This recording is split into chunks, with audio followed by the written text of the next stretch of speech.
Il est 22 h, bienvenue si vous nous rejoignez sur Télé Djibouti pour suivre cette nouvelle édition. Au sommaire de l'actualité, la 26e séance du Conseil des ministres s'est tenue aujourd'hui. 18 questions ont été examinées et approuvées. Vous suivrez dans cette édition le compte-rendu de ces 18 questions avec le porte-parole du gouvernement. Et l'Arabie Saoudite a annoncé ce mardi 15 décembre la mise en place d'une coalition islamique antiterroriste. Il s'agit d'une alliance militaire de 34 pays du Proche-Orient et du Moyen, mais aussi d'Afrique. Annonce faite par le vice-prince héritier et ministre saoudien de la Défense, Mohammed Ben Salman, lors d'une conférence de presse à Riyad. La République de Djibouti salue cette initiative de l'Arabie Saoudite et affirme de participer activement à la réalisation des objectifs selon ses capacités et moyens. Éléments de réponse dans ce journal.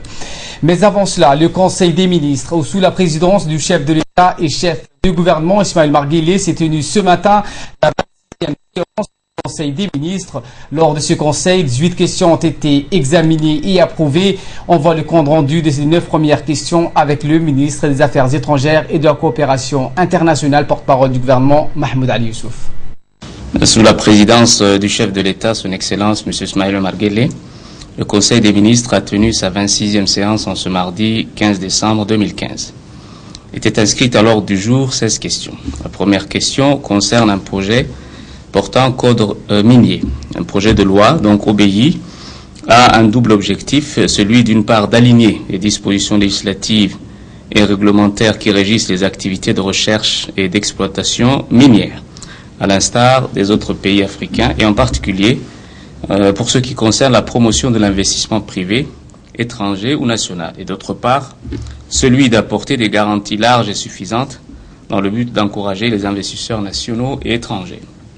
Ce projet de loi apporte une clarification des responsabilités et des missions de service public dans l'administration du secteur minier et une définition du patrimoine minéral national et de sa composition. La deuxième question concerne un projet de décret fixant les conditions de prise en charge et de remboursement des frais inhérents aux soins. 3 conditions sont posées par le présent décret. Dans un premier temps, l'assuré doit s'immatriculer et obtenir sa carte d'assurance maladie. Ensuite, l'assuré doit respecter le parcours de soins. L'assuré doit se présenter dans une structure conventionnée. Concernant les modalités de remboursement des frais de soins, il faut distinguer le remboursement global effectué en faveur des structures conventionnées pour l'ensemble des prestations servies aux assurés et le remboursement individuel effectué à l'assuré ayant avancé lui-même les frais à une structure non conventionnée. La troisième question est un projet d'arrêté portant approbation du budget prévisionnel de l'exercice 2016 de l'Agence nationale de l'emploi, de la formation et de l'insertion professionnelle. L'ANEFIP est chargée de la promotion de l'emploi, de l'élaboration, qualification et employabilité des jeunes, ainsi que du développement de leurs capacités d'insertion dans la vie active. Le projet de budget de cette institution est de 337 millions de francs en recettes et de 275 242 000 francs en dépenses, et les dépenses d'investissement sont de l'ordre de 61 758 francs Djibouti. La quatrième question concerne un projet d'arrêté portant adoption du budget prévisionnel de l'exercice 2016 de la CNSS. Ce budget prévisionnel 2016 de la CNSS s'établit en dépenses à 16 595 522 904 francs Djibouti et en recettes à 20 792 996 830 francs Djibouti, et dégage donc un résultat excédentaire de l'ordre de 4 197 470 926 francs Djibouti. Les investissements au programme pour 2016 se chiffrent à 1 442 780 000 francs Djibouti et sont répartis comme suit. Le lancement du projet PASS, programme d'automatisation de la sécurité sociale, les réalisations des études techniques du projet de construction d'un hôpital ultramoderne cofinancé par la Banque islamique et la Banque africaine, les acquisitions d'équipements médicaux pour l'hôpital d'Arta et les autres centres de soins. La cinquième question est relative à un projet d'arrêté portant approbation du budget prévisionnel 2016 de la Caisse militaire de retraite. Le budget prévisionnel 2016 de la Caisse s'élève en recettes à 1 474 481 772 francs Djibouti et en dépenses à 1 866 498 934 francs Djibouti. Ces dépenses sont structurées en trois principales catégories.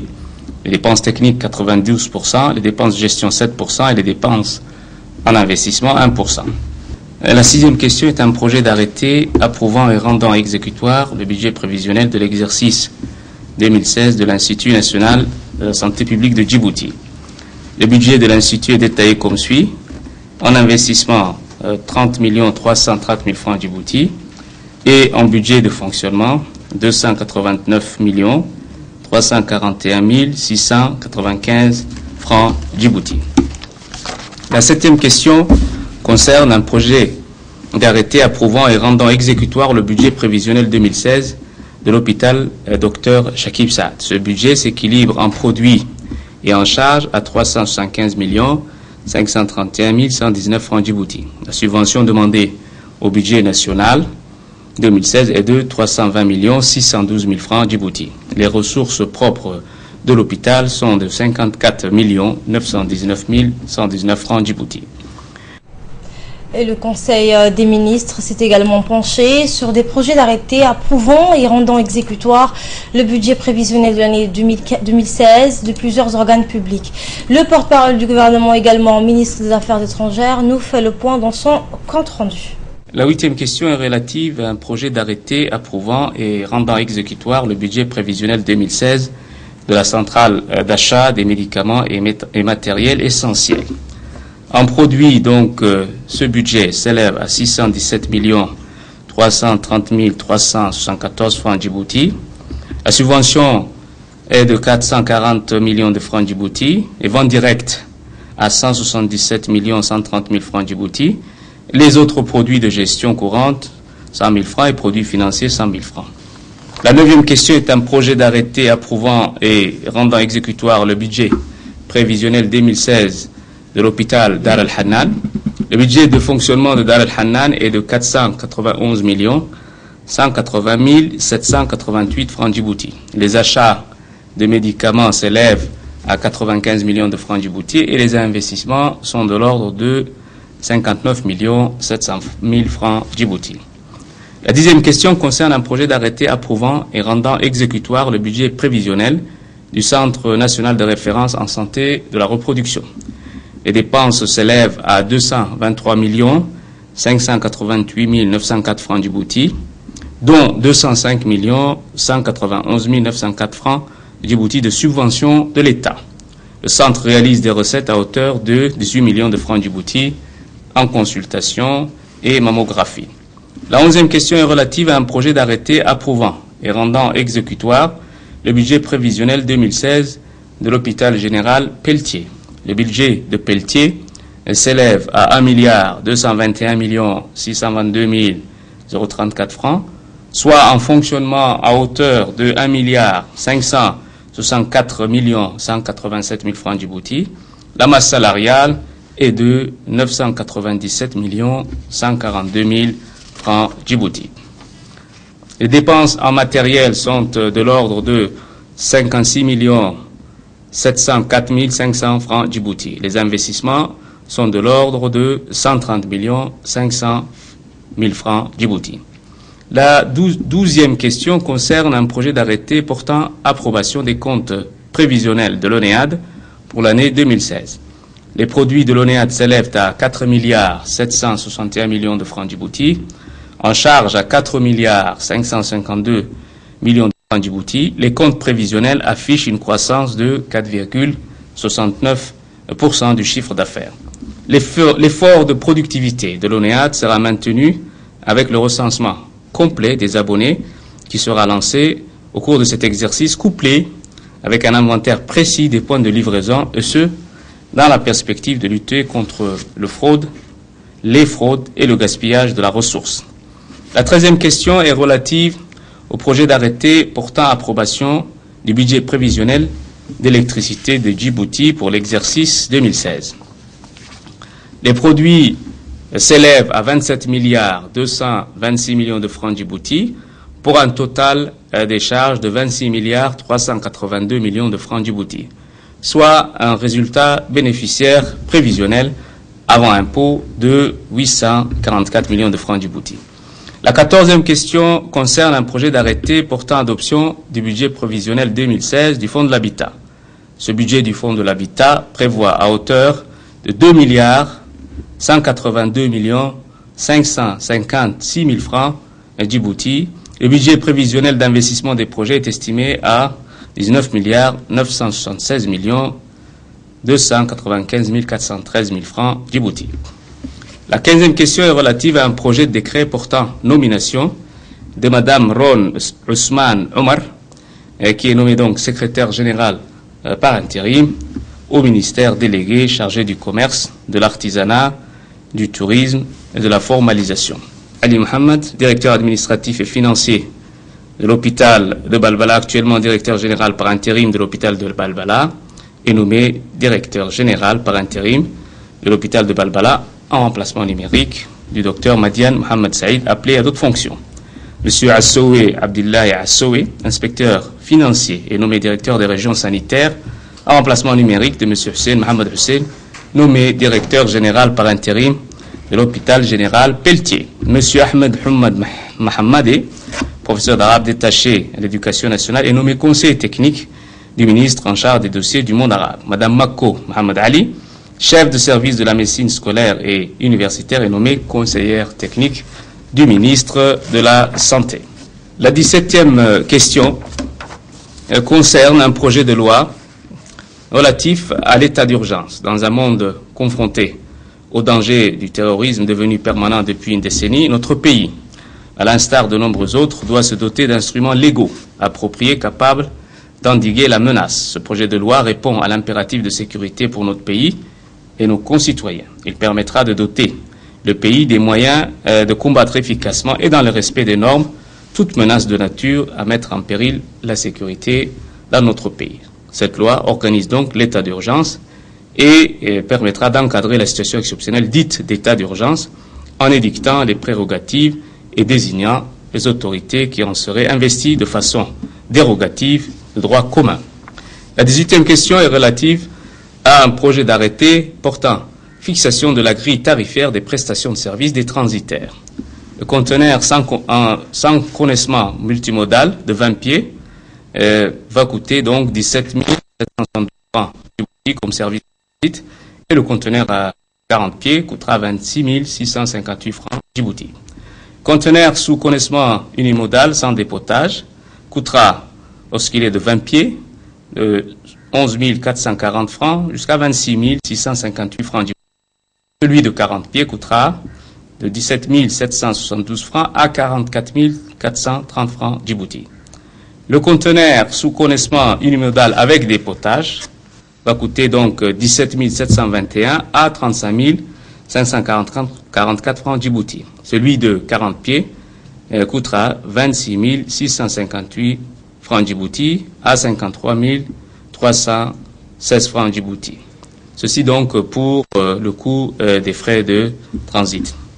Le transfert DCT PAID et le déchargement coûteront pour le conteneur de 20 pieds 15 984 francs Djibouti à 20 437 francs Djibouti. Celui de 40 pieds coûtera de 31 900. En fin de séance, le ministre de l'Enseignement supérieur a fait rapport au conseil de sa mission de travail en Turquie du 7 au 10 décembre. De sa part, le ministre de l'Habitat et de l'Environnement a fait rapport au conseil de la participation du chef de l'État au sommet sur le climat à Paris, COP21, tenu donc en France, à Paris, du 29 novembre au 30 novembre 2015. Nous vous le disions en titre, la République de Djibouti salue l'initiative prise par le Royaume d'Arabie Saoudite, celle de la mise en place d'une coalition islamique pour contrer le terrorisme sous toutes ses formes. Djibouti confirme son adhésion à cette coalition, annonce faite aujourd'hui par le vice-prince héritier et ministre saoudien de la Défense, Mohammed Ben Salman, lors d'une conférence de presse à Riyad.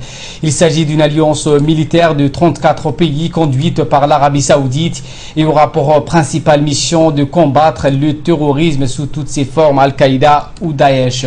Et pour la formation de cette coalition militaire ambitieuse, l'Arabie Saoudite pourra compter sur 34 pays menacés par le terrorisme, dans l'Égypte, pays du Golfe, la Turquie, la Malaisie, le Pakistan et des pays africains comme Djibouti. Notre pays a rejoint cette coalition dans le cadre de son rôle de premier plan dans le domaine de la lutte contre le terrorisme et le maintien de la paix et la sécurité régionale et internationale. Actualité à présent nationale avec cet atelier sur le renforcement des liens entre élus nationaux et élus régionaux et une plateforme de concertation entre élus locaux et élus nationaux pour réfléchir sur les voies et moyens de renforcer la synergie d'action entre les deux types de décideurs s'est déroulé au Parlement. Effectivement, donc ce séminaire a été organisé grâce à l'appui de l'ACBF. Était présent le président de l'Assemblée nationale, Mohamed Ali Hammad, la représentante résidente du PNUD, Madame Valérie Cliff, près d'une trentaine de parlementaires, ainsi que les présidents des régions et des nombreux élus locaux. Le président a souhaité mettre l'accent sur le rôle et la fonction d'un élu, qu'il soit local ou national. Être un élu local, c'est se mettre au service des autres. Et je le sais parfaitement pour avoir été de nombreuses années administrateur à Tajoura, a souligné le président de l'Assemblée. J'ai travaillé au sein de la région avec pour objectif principal de répondre le plus efficacement aux attentes de la population, a-t-il poursuivi. C'est un travail quotidien qui demande beaucoup d'énergie, de patience et d'écoute. Il faut être sur tous les fronts. J'en connais toutes les vicissitudes et les difficultés. Je connais aussi toutes les interrogations sur l'aspect financier des régions et sur le transfert des compétences qui ne va pas aussi vite que l'on voudrait. Lenteur qui, je dois le souligner, n'est pas particulière à notre pays, a-t-il enfin expliqué. Et d'ajouter, je sais que vous tous, les élus régionaux, vous avez la volonté d'aller de l'avant dans le but de développer vos régions, de renforcer l'efficacité de l'action locale. Tout ceci, nous l'avons tous compris, c'est pour vous une priorité. Une intervention ovationnée, preuve de l'état d'esprit général des élus présents. Valérie Cliff, représentante résidente du programme des Nations Unies pour le développement, c'est pour sa part félicité des résultats obtenus lors des séminaires précédents qui ont été jugés satisfaits selon elle, notamment du fait qu'il y a actuellement un accroissement important des débats et travaux parlementaires, mais aussi une approche participative et soucieuse de la situation économique et sociale du pays de la part des élus nationaux que locaux qui seraient davantage conscientisés, j'y arrive, sur leurs tâches et responsabilités. Fin de citation. Et le président du Parlement a rappelé l'objectif de cette rencontre. À travers ces assises, nous voulons vous accompagner, travailler main dans la main à vos côtés pour vous permettre de concrétiser vos ambitions, trouver ensemble les voies et moyens pour aller plus loin dans la décentralisation, plus loin dans la réforme des attributions et des compétences des conseils régionaux. C'est l'objectif de cette rencontre entre les élus nationaux et locaux, trouver des synergies afin de mieux répondre aux attentes de nos électeurs et de nos concitoyens. C'est ce qu'a déclaré le président de l'hémicycle. Écoutez. L'atelier qui nous réunit aujourd'hui est d'une grande importance puisqu'il porte sur une concertation entre élus locaux et élus nationaux pour réfléchir sur les voies et moyens de renforcer la synergie d'action entre les deux types de décideurs que nous sommes en vie de servir de la meilleure manière possible nos mandants. Je dirais que la démocratie locale a profondément transformé les pratiques dans les régions de l'intérieur. Cela s'intègre pleinement dans la politique du gouvernement qui œuvre pour le renforcement de la décentralisation. Nous sommes tous conscients que notre démocratie a besoin des régions. Et nous, les parlementaires, nous sommes bien placés pour le dire puisque nous organisons chaque année la caravane parlementaire qui sillonne les régions de l'intérieur à la rencontre des populations les plus reculées. Mesdames et messieurs les élus locaux, je sais que vous, les acteurs locaux, vous avez initié des démarches de concertation afin de mieux connaître les attentes des populations intéressées. Vous avez voulu rapprocher le point de vue, expliquer les décisions dans le seul but de rendre plus efficace l'action locale. Je vois avant tout cette rencontre comme un moment privilégié. Nous allons aborder de nombreux sujets et je vais formuler le vœu de puiser au mieux dans l'expérience des uns et des autres des éléments qui nous permettront avant tout de mieux servir nos électeurs. Et par la suite, le président de l'Assemblée nationale, Mohamed Ali Hamad, a reçu une importante délégation parlementaire conduite par Daïro Gamawiga, l'ambassadeur de Djibouti au Japon. Ahmed Areta Ali a pris part à l'entrevue entre les deux hommes. Et la rencontre a permis un large échange de vues sur les relations bilatérales qui connaissent depuis quelques années des développements promoteurs dans de nombreux domaines et notamment sur le plan parlementaire. Il a été souligné l'importance des échanges établis entre les institutions législatives des deux pays, en particulier les échanges de visites et la mise en place des groupes parlementaires d'amitié qui favorisent une meilleure connaissance mutuelle et contribuent au renforcement des relations entre Djibouti et le Japon. Le fil rouge de l'entretien aura essentiellement porté sur deux points, la question de la géothermie et l'épuration des eaux usées, le développement de ces deux projets dans la foulée de l'esprit de la COP 21, mais également dans le cadre de la préparation de la TICAD Japon-Afrique qui se déroulera au Kenya en octobre 2016, a été au cœur des échanges entre les deux délégations. Éducation, avec le ministre de l'Éducation nationale et de la formation professionnelle, Dr Jama El-Mioukiye, poursuit sa tournée dans les régions. Après Dikil, le ministre s'est rendu hier à Artaville. Le ministre a été accueilli chaleureusement par les responsables de la région et par une aide d'honneur formée par les enseignants de la région d'Arta à son arrivée dans le lycée hôtellerie d'Arta sous le drapeau national. Cette visite du ministre s'inscrit dans une tournée de rencontres que le ministre de l'Éducation nationale compte mener dans les régions du pays pour aller à la rencontre de la famille de l'éducation. En effet, les quelques 250 enseignants de la région d'Arta en préparent aux côtés du ministre et ses collaborateurs à ce déjeuner offert par le MENFOP au lycée hôtellerie d'Arta. L'objectif étant de permettre à un moment de convivialité et de rencontre entre les membres de la grande famille de l'éducation. Au cours les enseignants de la région d'Arta, par la voix d'une enseignante, ont vivement remercié pour toutes les réalisations faites pour les enseignants depuis sa nomination à la tête de ce ministère et d'avoir rendu possible cet espace de convivialité et de partage entre enseignants et responsables. En prenant la parole, le ministre de l'Éducation nationale a rappelé que l'éducation reste pour le chef de l'État, Ismaël Marguelé, une priorité et que ce statut de l'enseignant n'a cessé d'évoluer. Enfin, il a promis aux enseignants qu'il veillerait durant son mandat à la tête du département de poursuivre l'amélioration des conditions de vie des enseignants et autres personnels de l'éducation, notamment l'accès au logement. Je vous ai convié aujourd'hui autour de ce déjeuner et pour vous permettre d'avoir un moment convivial et d'avoir une rencontre entre les membres de la grande famille de l'éducation nationale. Comme je vous ai dit souvent, le mérite d'un enseignant est un des plus nobles de la nation et toujours reconnaissante envers vous et envers les efforts que vous déployez pour transmettre le savoir que vous avez en vous. Ce travail de tous les jours, nous le mesurons à sa juste valeur. La paix est le socle de tout développement de sociétés qui ambitionnent offrir une vie prospère à leur population. Je voudrais attirer votre attention sur le rôle et la mission dans ce maintien de la paix et de la concorde nationale que nous sommes les valeurs chères. En effet, l'éducation est une des clés du développement de la culture de la paix, du vivre ensemble et de l'amour de la patrie. D'autre part, l'enseignant, de par leur statut dans la société, peuvent devenir des véritables agents de la cohésion sociale.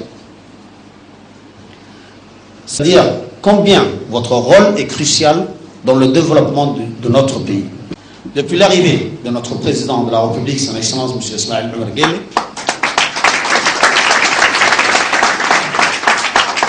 le corps enseignant est devenu une priorité. Des priorités et son statut n'a cessé d'évoluer. Ces acquis obtenus, grâce au président, on doit les maintenir. Et d'autres, à chercher à les améliorer.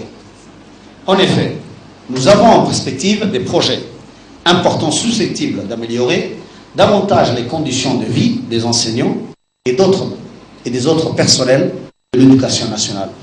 Notamment, une question prioritaire primordial qui est l'accès au logement. De ce fait, je peux vous assurer que l'avenir de tous les personnels de l'éducation nationale s'avère sûr et radieux avec le président de la République, son Excellence M. Ismaïl Omar Guelleh.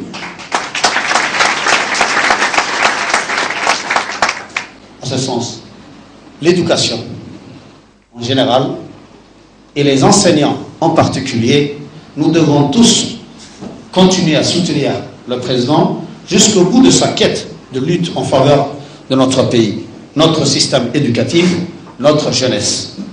Je vous remercie de votre très aimable attention. Merci encore une fois pour votre présence massive et vous souhaiter à tous une bonne vie.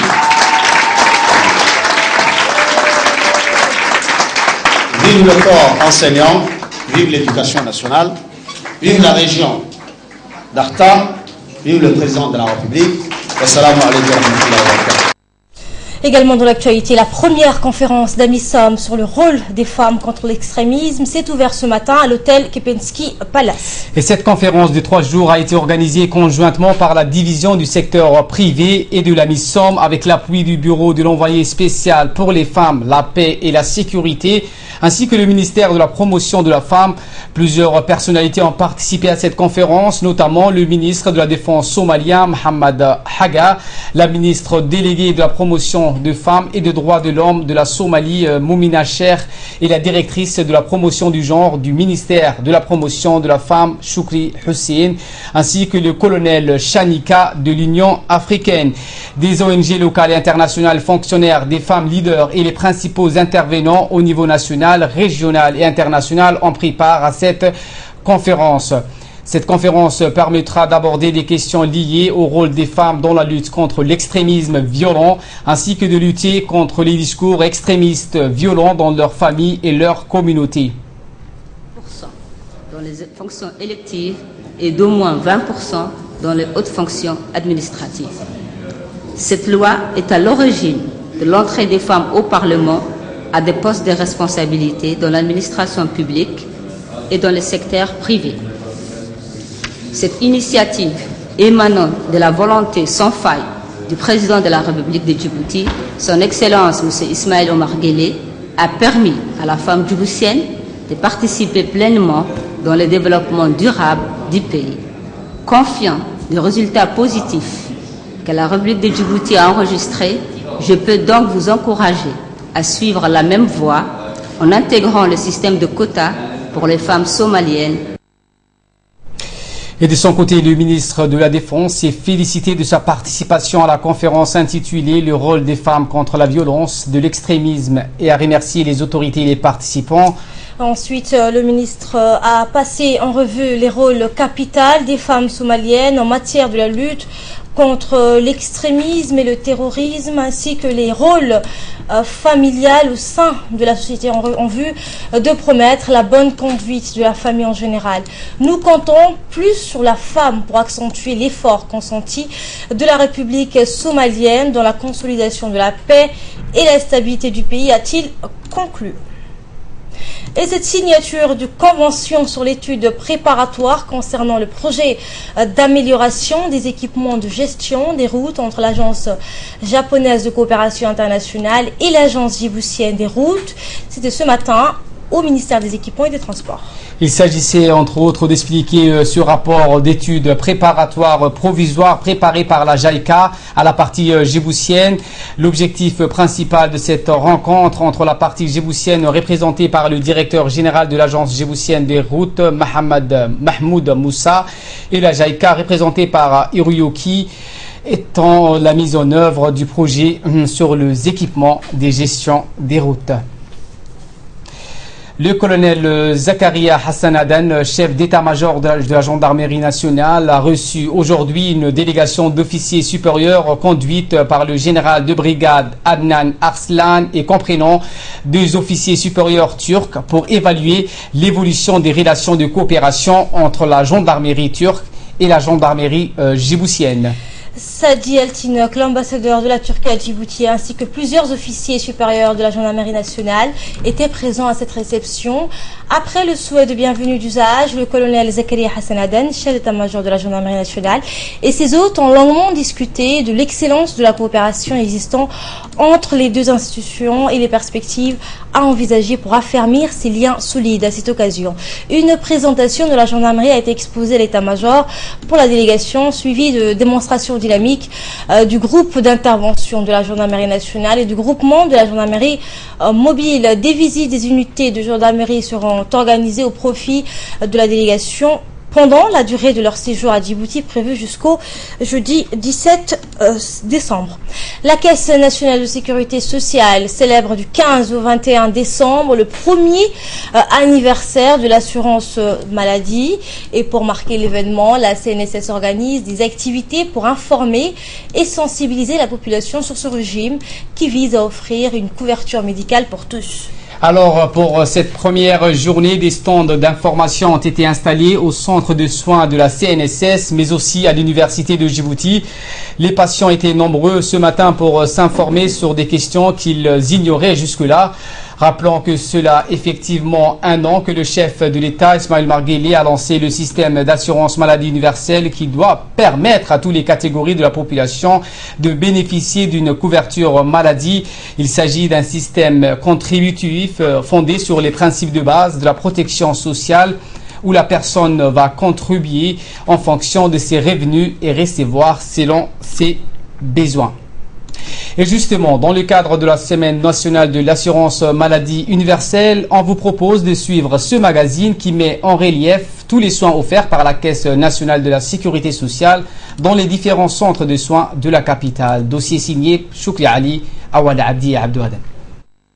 Nous sommes en pleine séance de fibroscopie avec le médecin spécialiste de la gastro-entérologie du centre de soins 1 de la CNSS.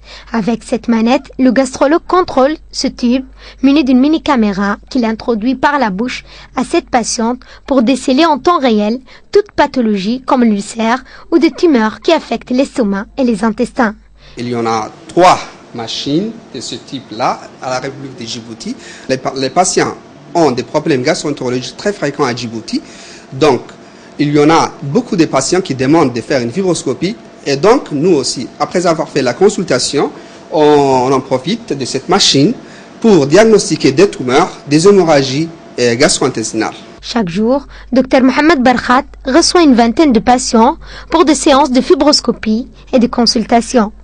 Autre spécialité médicale peu connue est dispensée au centre de soins 1 pour les assurer, la kinésithérapie.